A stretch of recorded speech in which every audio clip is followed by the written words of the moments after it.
Hello everyone, how are you doing today? Nous voilà réunis pour un nouveau cours virtuel, cette fois-ci consacré aux irrégularités du présent simple. Parce que je vous ai donné des petits exercices et j'ai vu qu'il y avait des petites fautes. C'est pas des fautes très graves, mais je me suis dit qu'un petit cours pour clarifier le tout serait essentiel à faire. Donc pourquoi pas. Présent simple, les irrégularités. Donc rappel, la règle générale de conjugaison en anglais et au présent simple, c'est qu'il faut ajouter un S à la troisième personne du singulier. Vous allez beaucoup voir cette remarque dans vos copies parce que c'est l'erreur la plus courante. La plus courante, toute classe confondue. À la troisième personne du singulier, ne jamais oublier un S. C'est un tout petit S, mais ça compte comme une faute de conjugaison. Donc certains vous le laisseront passer, d'autres pas. Mais dans tous les cas, mieux vaut ne pas l'oublier. Donc prenez l'habitude de vous relire et de vérifier que vous ne l'avez pas oublié, ce petit S. Donc ce cours aujourd'hui est consacré aux irrégularités, c'est-à-dire que ça se termine pas tout le temps en S. Parfois on a IES ou ES, comme dans les exercices que je vous ai donnés. Donc c'est parti. Donc, il existe des irrégularités. Parfois, on rencontre des terminaisons différentes, comme ES, IES. Donc, j'ai fait deux cas différents. J'ai commencé par ES, donc petit 1. Quand un verbe se termine par CH, SS, X, ZZ, on ajoute ES. Bon, ça, ce sont des règles de grammaire pures. Mais au fur et à mesure que vous allez rencontrer les verbes, vous n'allez plus penser à ces règles. Mais pour commencer, il faut bien commencer par quelque chose. Donc des petites règles qu'il faut essayer de retenir. Et plus tard, vous n'en aurez plus besoin. Donc, je vous ai mis des exemples. Avec CH, par exemple, le verbe watch, to watch. To watch TV, regarder la télé. Et donc à la troisième personne du singulier, ça donne quoi? On aura envie de mettre un S directement. Mais non, il faut mettre ES. He always watches TV in the evening. He always watches TV in the evening. Vous avez vu, j'utilise un adverbe de fréquence qu'on vient de voir récemment, qu'on met bien entendu avant le verbe. Donc ici, watches, vous voyez que le verbe watch se termine par CH. Je l'ai mis en rouge pour que ce soit beaucoup plus clair pour vous. Et en vert, la terminaison ES, à chaque fois dans tous mes exemples. Donc CH, c'est la terminaison du verbe, donc ça se finit en CH, donc il faut ajouter ES. Donc watches. Ensuite, on passe au verbe en SS, double S. Donc, un petit exemple de foot. Messi often passes the ball to Suarez during a match. Messi often passes the ball to Suarez during a match.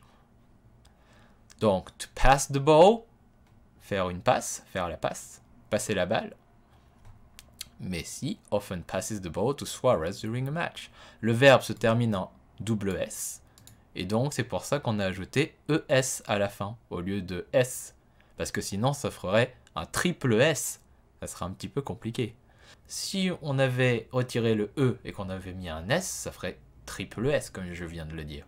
Et donc, ça ferait pass the ball. Donc, ça marche pas. Messi often pass the ball. On n'a pas envie de faire le serpent. Donc, on ajoute un E. On applique la règle. Passes. ES. Messi often passes the ball to Suarez during a match. Donc, passes. Passes. ES à la fin. Donc, Messi fait souvent la passe à Suarez pendant un match. Ensuite, exemple suivant avec un X cette fois.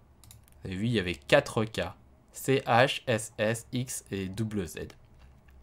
Donc X, par exemple, le verbe to mix, mélanger ou mixer, dans cet exemple. Roberto mixes audio for his 3-year-old daughter. Vous voyez que mix et C se termine par un X et c'est pour cette raison qu'on va ajouter ES à la fin. Donc Roberto mixes audio for his 3-year-old daughter. Traduction, Roberto mixe du son pour sa petite fille de 3 ans. Daughter, la fille, 3-year-old, 3 ans. Et enfin, double Z. Donc, ça c'est un cas très rare par contre. Hein. Les verbes qui se terminent avec 2 Z, c'est pas très courant. C'est pas courant du tout. Donc je vous en ai trouvé un, c'est quiz. Quiz, c'est faire une interrogation, faire des contrôles. On dit aussi test en anglais. On dit pas contrôle. En anglais, on peut pas dire contrôle pour faire un contrôle. On dit quiz, test. Donc, to quiz, ça veut dire faire des interros. Mrs. Miller quizzes her students on the latest lesson every Wednesday. Mrs. Miller quizzes her students on the latest lesson every Wednesday. Donc, 2 Z, quizzes, et c'est pour ça qu'on a ES à la fin. Donc, Madame Miller fait des contrôles, interroge ses étudiants, students, sur la dernière leçon, every Wednesday, tous les mercredis. Et on dit bien Wednesday, et non pas Wednesday. Donc vous voyez, hein, ici pour le premier cas, on avait 4 terminaisons possibles, CH, SS, X et ZZ. On passe maintenant au deuxième cas, où la terminaison se formera à partir de IES. Non pas un S tout court, mais IES. Donc la règle est la suivante. Quand un verbe se termine par une consonne suivie d'un Y, le Y devient un I. Et on ajoute ES, donc ça donne IES. Exemple, consonne plus Y. Par exemple, le verbe, alors je vous ai mis ici plusieurs exemples.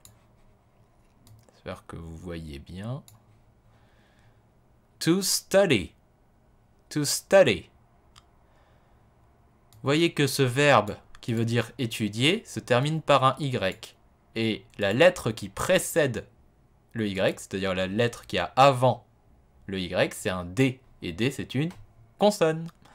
Donc, je vous ai mis ici D est une consonne, Y est une voyelle. Puis ensuite, j'enchaîne avec un exemple. Toujours à la troisième personne du singulier, parce que c'est là où il y a une variante. She studies English literature at school. She studies English literature at school. Donc, le Y, comme vous avez pu le voir, se transforme en I. J'ai mis un code couleur comme ça, vous pouvez bien repérer les correspondances. Donc, Y et I, le Y se transforme en I, auquel on ajoute ES. Donc, IES. She studies English literature at school. Elle étudie la littérature anglaise à l'école. Petit b. Deuxième exemple. Le verbe to reply. To reply, qui veut dire répondre. Donc pareil, to reply, la dernière lettre c'est Y, et il est précédé de L, la lettre L qui est une consonne. Donc, on ajoute IES à la troisième personne du singulier, ce qui donne He replies to his friend with a beautiful handwriting. He replies to his friend with a beautiful handwriting. Donc ici, le Y devient un I et on ajoute ES. He replies. Ce qui veut dire quoi? Ça veut dire quoi cette phrase? To reply, se dire répondre. He replies to his friend. Il répond à son ami with a beautiful handwriting. Handwriting, c'est l'écriture. C'est la manière dont vous écrivez. Beautiful, vous connaissez. Beau, joli. Donc il répond à son ami avec une belle écriture. Ah d'ailleurs, il n'y a pas d'S ici, je pense. Il répond. Et enfin, un troisième exemple, le petit c. To try. Ça, un verbe très courant, to try, qui veut dire essayer, to try. Vous voyez qu'ici, le verbe to try se forme en 3 lettres. Il se finit par Y, et la lettre juste avant le Y, c'est le R. R qui est une consonne. On applique donc la règle, où on ajoute IES. Vous voyez, c'est simple. She tries to learn how to cook with her father. She tries to learn how to cook with her father. C'est-à-dire qu'elle essaye d'apprendre à cuisiner avec son père. She tries, elle essaye, to learn, ça veut dire apprendre, how to cook, ça veut dire comment cuisiner. Donc en français, on va pas dire comment cuisiner, on va dire à cuisiner. With her father, avec son père. Ensuite, on passe au troisième cas. Donc c'est quelques cas particuliers. La règle est la suivante. Quand un verbe se termine par une voyelle suivie d'un Y, donc c'est comme tout à l'heure, hein, ça se termine par un Y, mais sauf que au lieu d'avoir une consonne, on a une voyelle. Et bien dans ce cas-là, on ajoute simplement un S. Par exemple, un verbe que vous connaissez tous, to play. Donc j'ai pris l'exemple ci-dessous, to play. Je vous ai rajouté la traduction, on sait jamais. Jouer, to play. Donc le Y c'est la dernière lettre, je l'ai mis en rouge. Et ensuite la lettre qui précède le Y c'est un A. Et donc je l'ai souligné, A qui est bien une voyelle. A est une voyelle, il est bien suivi d'un Y. Alors dans ce cas-là, on ajoute un S. Exemple A, petit a. He plays piano every day of the week. Donc le verbe to play se termine en Y, précédé d'une voyelle, la voyelle A. Et donc il faut ajouter un S à la troisième personne du singulier. C'est tout simplement ça. He plays piano every day of the week. Translation. Alors, qui veut répondre? Bah, personne.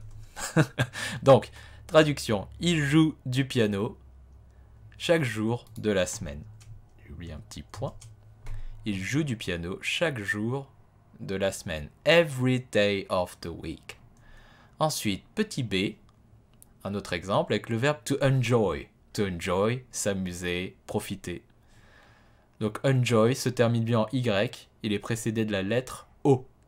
O qui est une voyelle, et c'est pour ça qu'on ajoute un S, tout simplement.